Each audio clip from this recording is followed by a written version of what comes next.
The West Cork by-election of 1916 was held on 15 November 1916.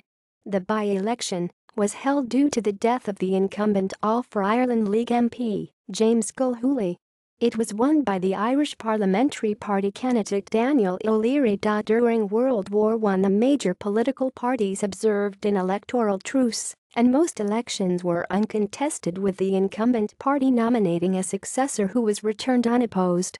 Unusually, when Gilhooly died, the seat was contested by three candidates, none of whom had official recognition from the Irish Nationalist political organisations, but all of whom supported the broad nationalist agenda. The by-election has its place in history as the first after the Easter Rising, the last in which the Irish Parliamentary Party captured a seat, the effective self-inflicted demise of the All for Ireland League, and, in general, a pivotal point in the transition from one era to another. It was also the last great clash between the political rivals William O'Brien's All for Ireland League and John Redmond's Irish Parliamentary Party.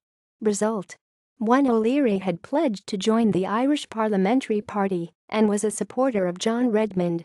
However, the official nationalists organisation, the United Irish League, had withheld approval of his candidacy.